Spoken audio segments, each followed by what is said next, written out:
My name is Will Culler with Kevin Burkett. We are running a project. We're on a project right now for farmer markets prices for 2025.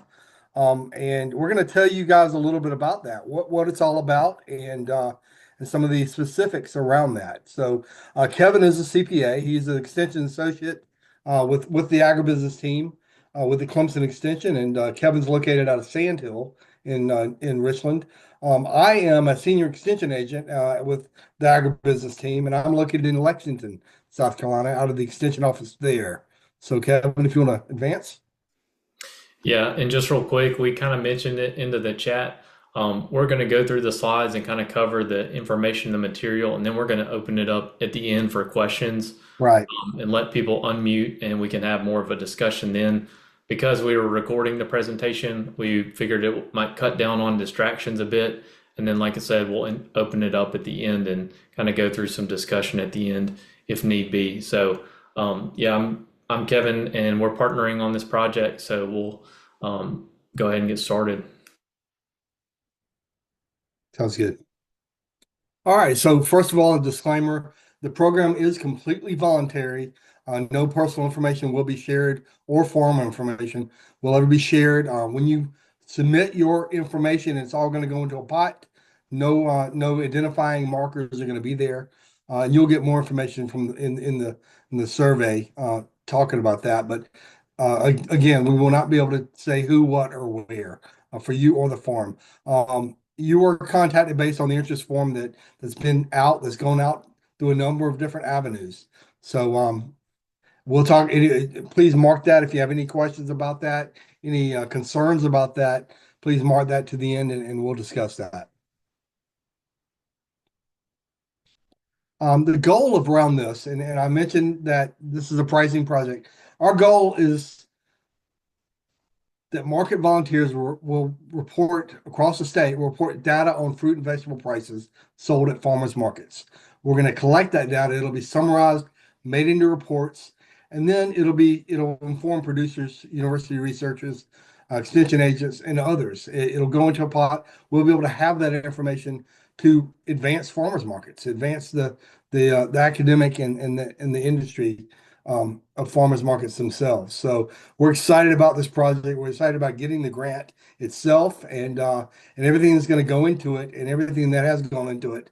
And a lot of that is based on you guys. And again, we really appreciate your assistance in doing this project.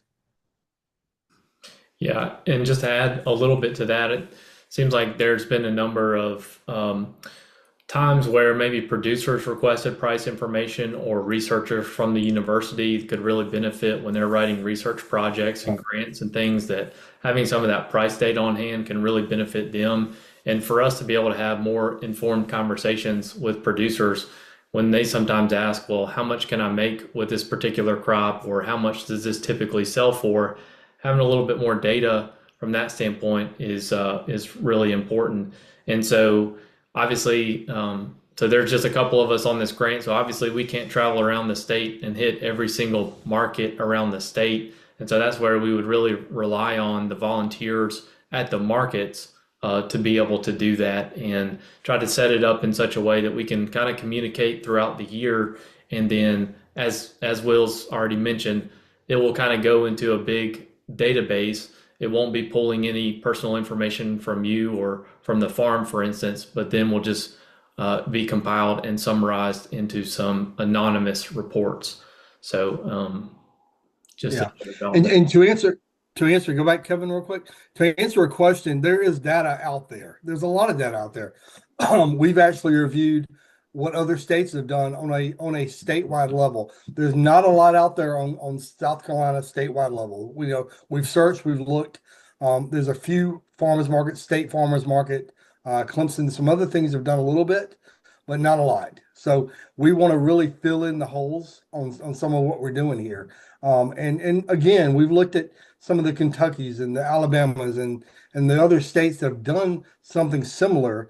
No one is doing exactly what we're going to do, so we're excited about that. So looking forward to that. So thanks, And I Kevin. think the biggest or the best source of information we have right now in the state would be the Columbia Farmers Market, which is there is definitely good data that comes out of that. I think we know that that's more wholesale, so typically bigger quantities of Right. produce and also typically a little bit lower prices as far as what's being sold. But we don't also have a lot of the sort of micro data of what about in the upstate? What about in the Midlands versus the PD? What about the things that are sold on the coast and those kinds of things? And what about those more local markets where not everybody is hitting those wholesale markets? And what's kind of the differences in maybe seasonality, location, geography, and all those kinds of things. So that's why just having a real spread of farmers markets across the state and having those price reports from those different markets across the state would really be a benefit. Good. Thanks, Helen.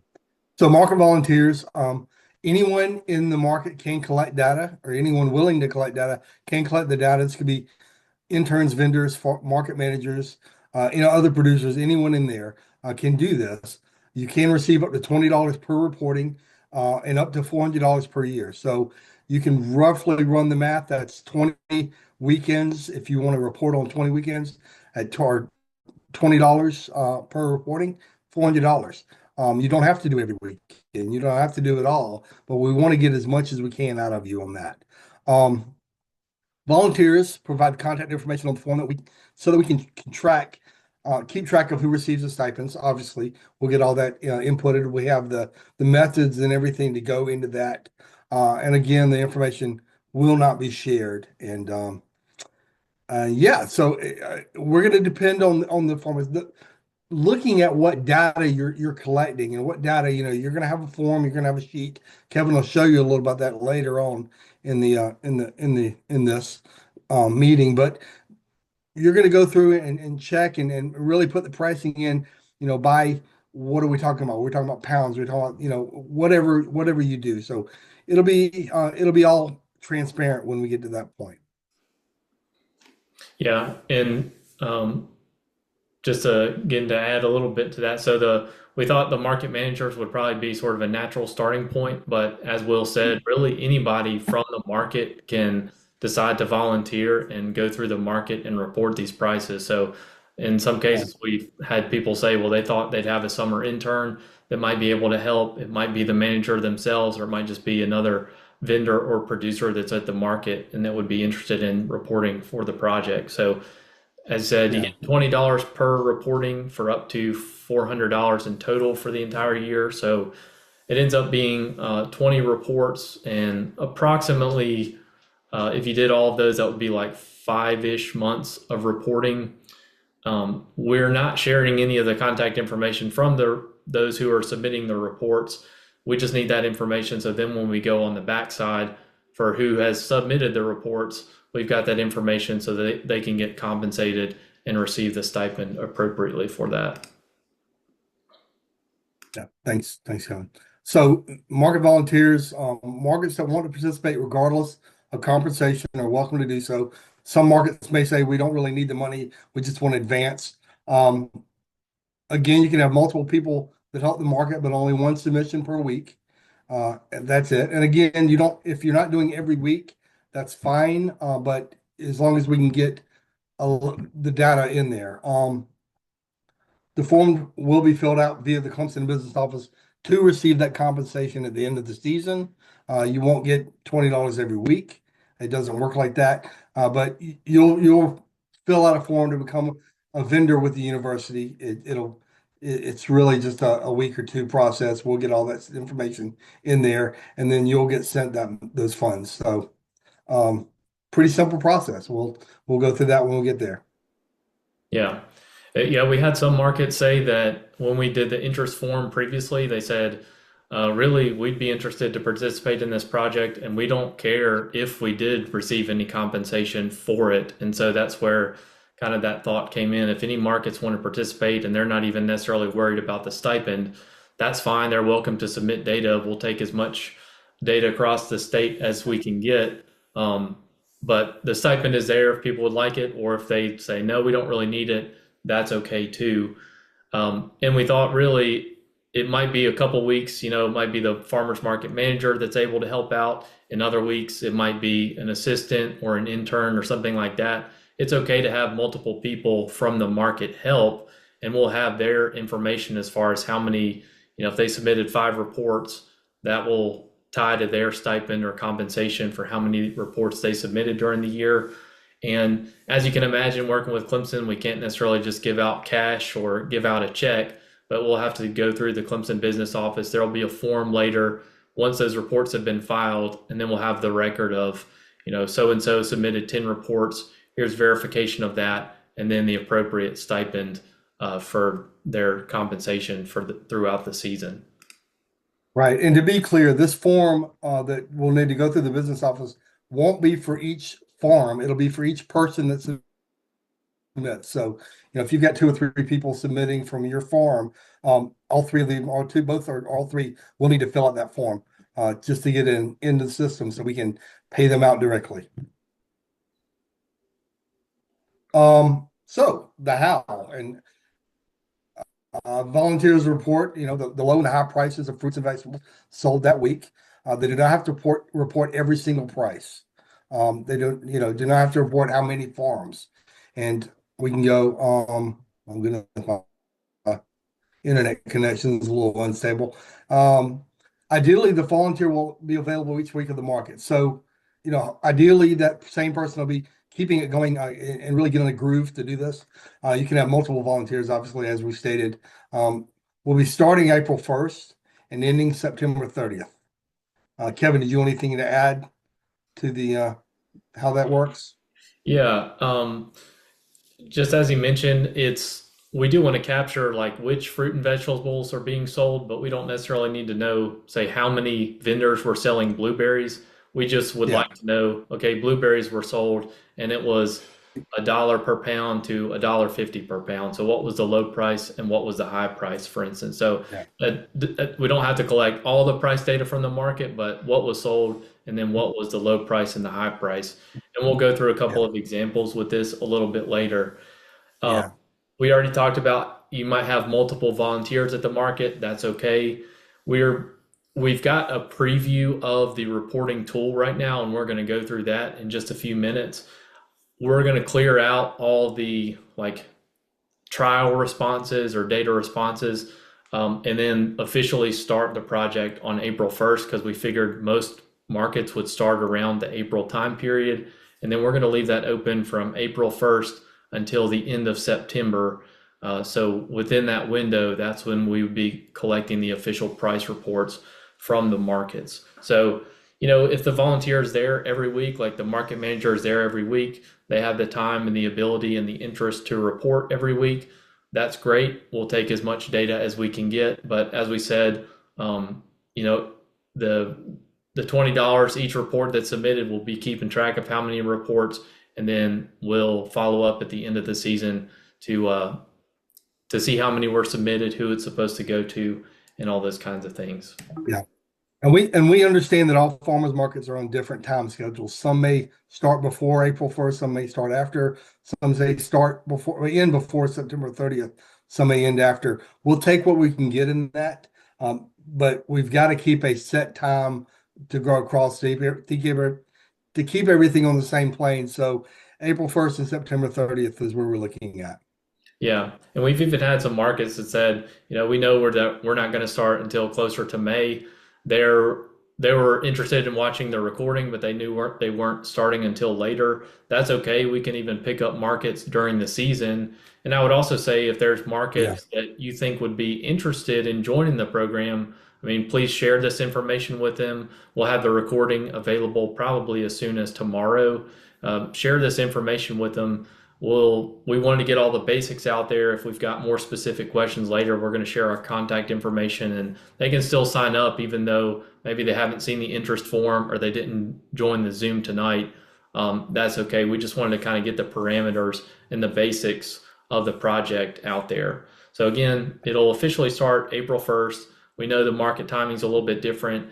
For purposes of the grant, we also kind of had to define a time period. And so going for April until September made sense as far as collecting the data. And then we've got to do some reports and stuff on the backside for that. So we figured that was probably the most busy times for most of the markets around the state. Yeah, and just for your information, we do have more than 25 farmers markets across the state showing interest right now. And many of them did say, hey, we can't make the 7 o'clock meeting, but please record that. So we are recording this for that reason. Yeah.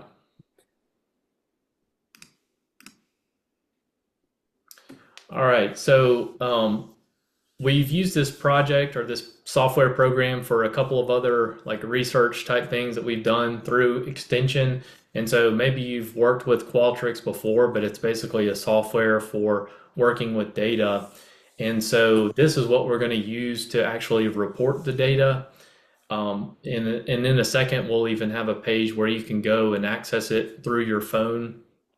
So the idea being what is quickly and easily accessible. So a lot of times at the market, obviously people are going to have their phone. They may have their tablet or something as well while they're there, but it can also be submitted by computer. And there may be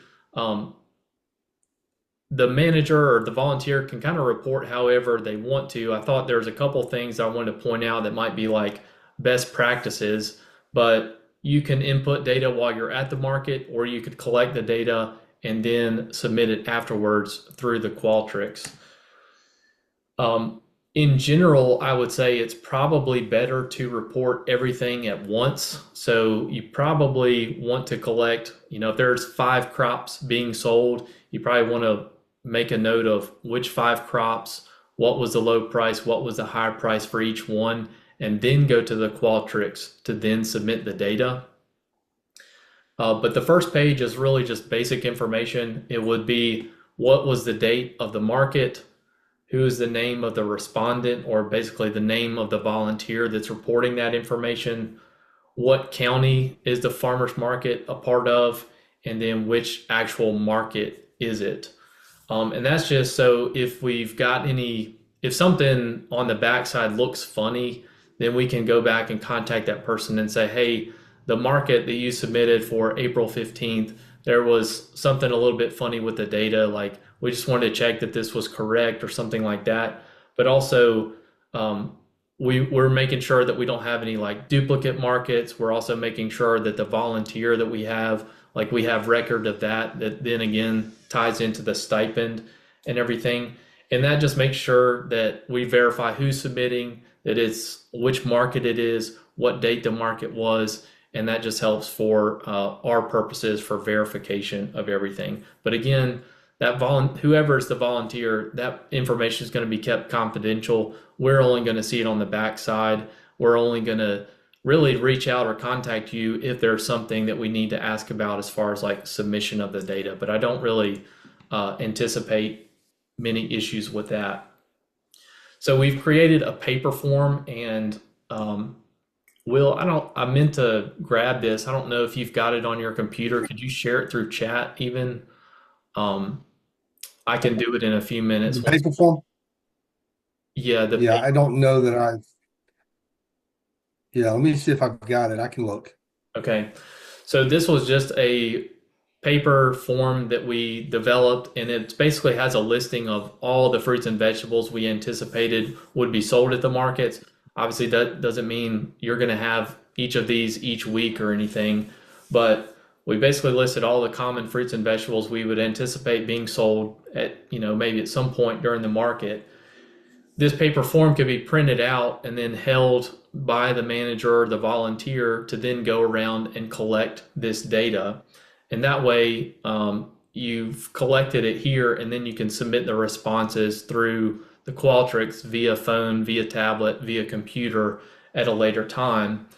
The other thing is it could be printed out, and let's say you've got 4 or 5 fruit and vegetable growers at the market, you could print out 4 or 5 of these forms, and if they check in with you at the beginning of the market, you could even ask them, like hand them a form and ask them to fill out, okay, for the 5 different vegetables that you brought this week, do you mind filling out this form and collect the data that way? So this paper form could be used by the volunteer, or it could even be handed out to the producers themselves. They don't need to necessarily include their name or anything like that.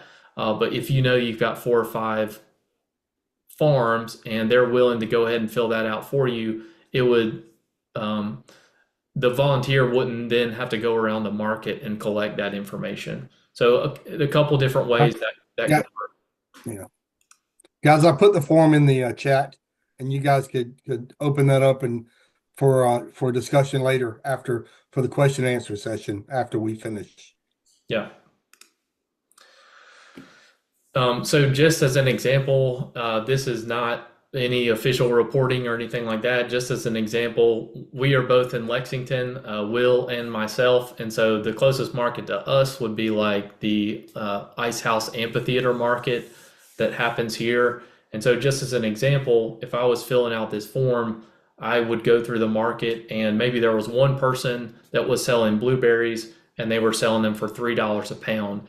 So there wasn't necessarily a low and a high price. We just had like $3. So you could put the unit and then, okay, $3 was the price for that. Maybe we had a couple of vendors for collard greens, and the low price was $1, the high price was $1.50. They were selling on a per pound basis. So we listed that. And then for cucumbers, they were selling them by the unit or by the cucumber, and it was 50 cents per cucumber up to 60 cents per cucumber. So this is an example of just filling out this form based on like what's being sold around the market.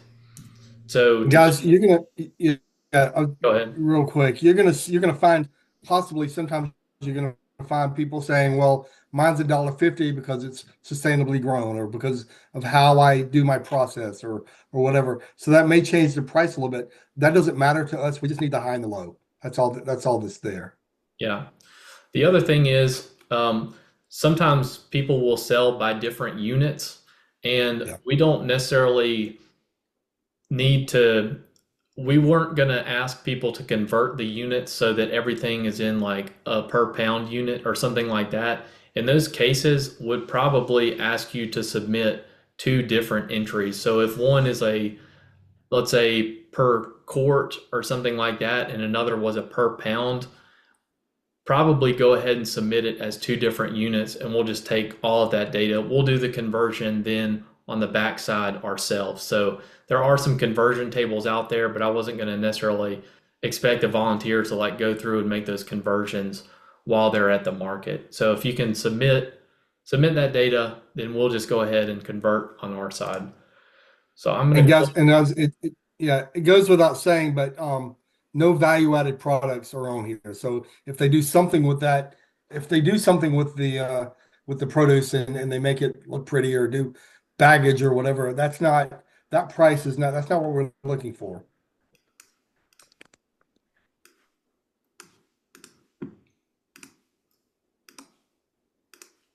Hey, Kevin? okay, so hopefully that the Qualtrics just showed up. Yeah. Okay, so just going to walk through. Again, you can use that paper form as a way to like compile all the data before coming to the Qualtrics, or you may just want to go ahead, through your phone, through your tablet, and go through the Qualtrics while you're there. I'll see if I can even put this into the chat. The QR code I just put into the chat, so maybe you can even bring it up on your phone right now while I'm walking through it. And a couple of this first page, there's a couple required responses. And so one would be the date. And so you just select whatever the date is. I'm just going to say it was March the 12th, which is our current day. I'm going to put my full name into that. I'm going to put my email, and I'm going to put my phone number. Again, that basic information just helps us. If we ever needed to contact you about the submission for whatever reason, we've got that on hand, but it also helps us make sure that whoever the volunteer is, we want them to receive their compensation for reporting. So that's why we're collecting that data. So we said we're in Lexington County. We've listed all the counties here. So I'd click Lexington County, and then I would do Ice House Amphitheater. I think all of these are required responses, so it will not let you move forward unless you submit a response for each of these. This side of the page right here is just showing you how it appears on a phone screen. And so if you're going through that, you might be seeing that already, but just to point that out. Okay, so let me double check my responses here. So we said blueberries was one of the things that we were going to report. So we'd click on blueberries. You may or may not, we see some organic products. Probably most of the products sold are not organic, but if you know that it is, you can go ahead and submit yes, it is organic. In this case, I'm going to say no. The unit, we tried to include all the different units that we could think of. If there's something that you think should be listed that's not listed here, let us know and I can add another entry for that. But in this case, we said blueberries for $3 a pound. So you could do just one price, or if you just wanted to confirm that there was only one price that was at the market, just go ahead and put $3 for both the low and the high price. If there are any comments, you might say it was very high quality. You might say it was the first blueberries of the season. You might say that there was only one vendor. If there's anything else about that entry that you would like to comment on or let us know about, that's fine. You can go ahead and add a comment there. The other thing is we've tried to list, as I said, all of the different crops that we would anticipate being sold at the market, but I've also listed at the very bottom another category, which is other. And if you wanted to report something else that you thought was unique or interesting or for some reason was not included in our list, you could put other, and then in the comments section, you could let us know what that other crop was that we might have missed in the list. So I just wanted to point that out. Kevin, Elise already asked about honey. Do you foresee honey being on there? Because it was a specialty That's a value added. Because it was a specialty crop block grant, we were primarily focused on the fruit and vegetables, but I think honey, I don't see any problem with adding honey. So I think that would be, we could certainly do that. Okay. That's a good point. I probably will go ahead and add that into the list a little bit later. Good. All right. So this can continue with our example. So then at the bottom, it's going to say, do you have another crop? Meaning, do you have another crop to report from the market? And this is why I would say probably go ahead and get all of your data up front and then go to the Qualtrics to submit it. So we're going to say, yes, we have another crop to report. And then it basically gives you that page again. And so in this case, we said we had collard greens. We do have a couple split outs for some of these different crops. So like greens, we know we've got several varieties or different types of greens. Same thing for like beans. I think tomatoes and onions, you'll see a couple split outs there. So just be aware of that and select whichever one is appropriate for that. So we said collards. Again, I'm going to say it is not organic. The unit in this case, again, was pounds. We had a low price of $1 and a high price of $1.50. If there's anything you want to say about that as you're making the submission related to collards, you can make a comment. If not, you'd go ahead and say, okay, yes, we've got another crop that we need to report. And for our third example, we're going to do the cucumbers. It was not organic. In this case, we were doing it by the cucumber, and so we would say per unit. So 50 cents and 60 cents. No comments related to that. And in this case, once you've compiled, and we know, at different parts of the season, we're going to have early in the season, it might be, say, 5 or 6 different things. Later in the season, it might be 10 or 12 different items that might be sold at the farmer's market. So whatever, captures your information and captures your data at the market that week, you would just continue to submit entries as far as what's actually being sold there. So in this case, we just did 3 crops just to do an example. So no, we don't have any other crops we need to report. So we're done at this point. Make sure that you then submit and hit next again, and it's going to say you are being redirected, and then it's going to reset the whole page as if you're making a another report from your market. And so as not to have to reset the report each time. That's why I would say probably try to capture all your different crops and then just go to the Qualtrics at that point. Make sure that, okay, we've got 5 crops we need to report, and then go ahead and make the entry all at once. So, um,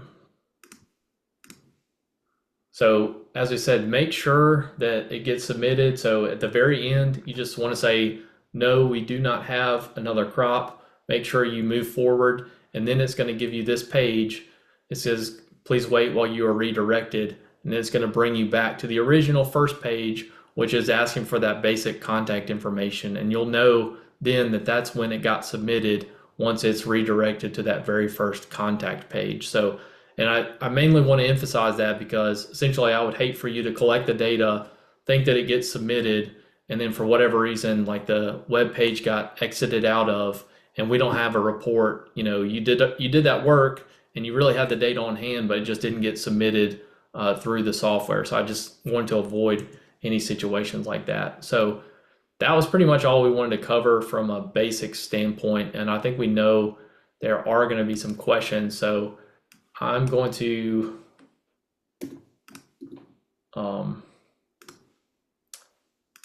make sure Pulling up chat. you all have the Yeah. ability to unmute and we can have some discussion here as well. Let me go through the chat real quick. And Elise says we know how to represent. Of course you do.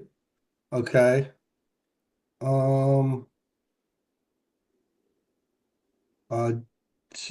What if the farmers are the same each week? Do we still report the same numbers each week? Yes. And we anticipate that, most markets, they are going to have a consistent group that's showing up there, and that's fine. And again, we don't need to know anything about the farmers. We would just like to know what was being sold at the market each week and what were the prices for that. So we anticipate there's going to be some seasonality.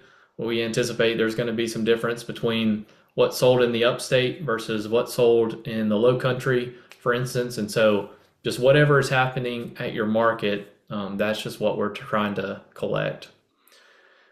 I saw Yeah. Kristen Yeah. said, Well, Kristen asked, is there a limit to the number of volunteers? 20 volunteers would be acceptable. I would not recommend 20 volunteers. That would be a lot to handle. yeah, from an administrative standpoint, that would be a little bit difficult.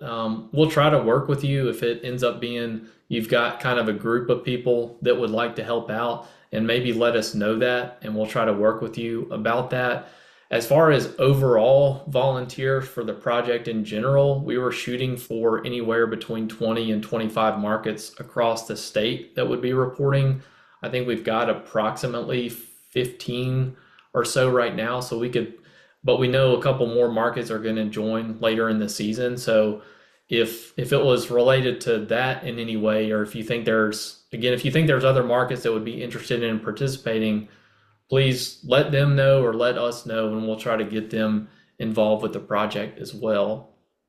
Yeah. Elise is telling us that, South Carolina Association of Farmers Markets, at least we have gone through those guys to get a lot of this feedback. And when I say these guys, you guys and everyone else. And then the South Carolina Black Farmers Coalition, we can reach out. At least I'd love for you to, if you've got contacts there, let me know who, what, where, and I would definitely make those contacts and make that reach out. Yeah, agreed. I think the Association of Farmers Markets, they were even going to share this video presentation Yeah. with their group. And so that way, any others that had not heard about it or were still interested in joining, they could do that. But as Will said, yep, for the Black Farmers Coalition, we'd be glad to get in touch with any other groups that you think might be interested. I will. Honey is a good addition. I will go ahead and add that, and that'll be something else we try to capture during the year. Yeah. So where do we sign up the volunteers? Jamie asked this, and besides on the first page of the app.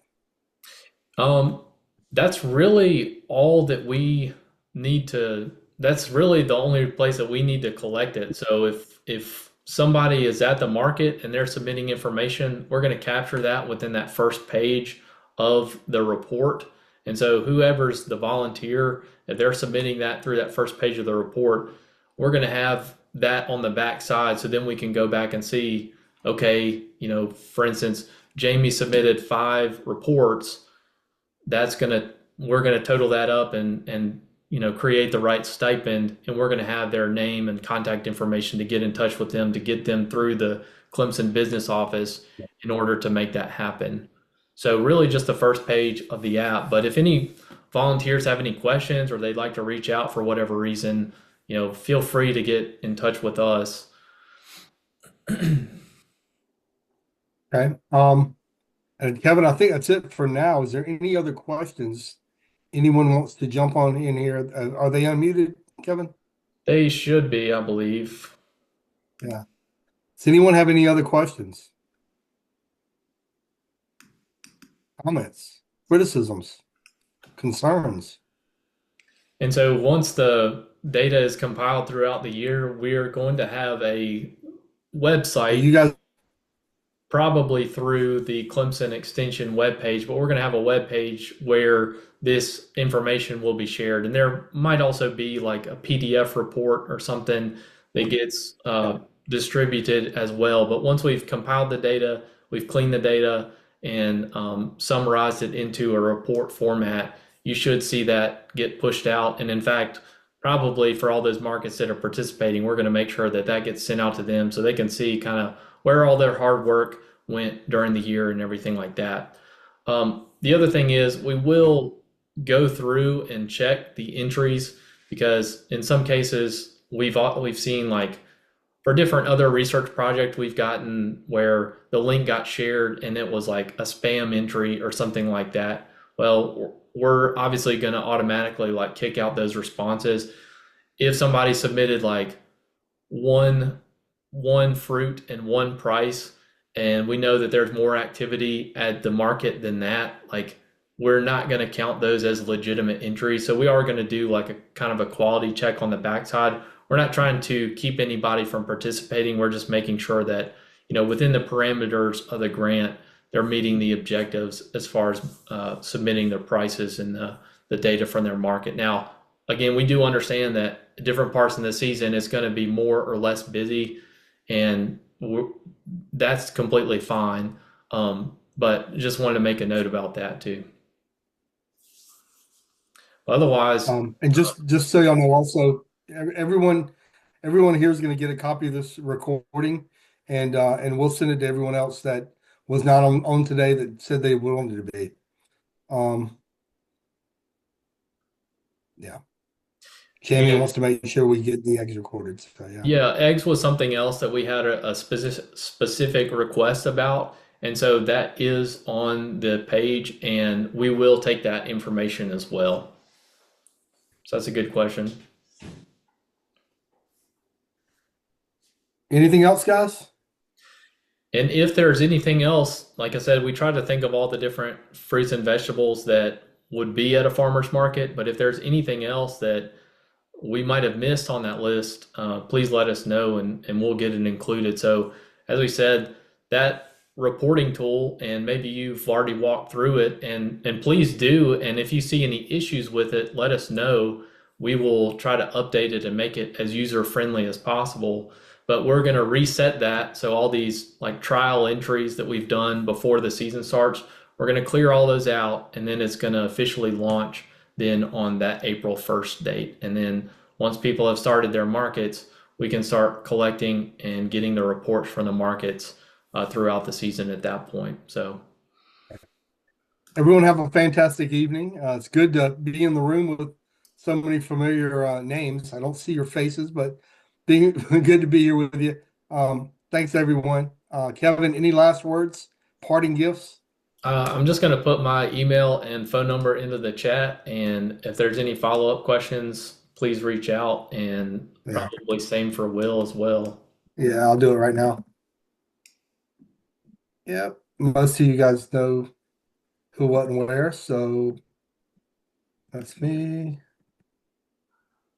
Yeah. All right. Good. But no, we appreciate everybody being on, and we'll be happy to work with you throughout the season. I think we've had expressed interest through this for different groups, and we hope to get a lot of good data and get a lot of good feedback and have some good reports and everything for later in the season. So. Okay. Thanks, everyone.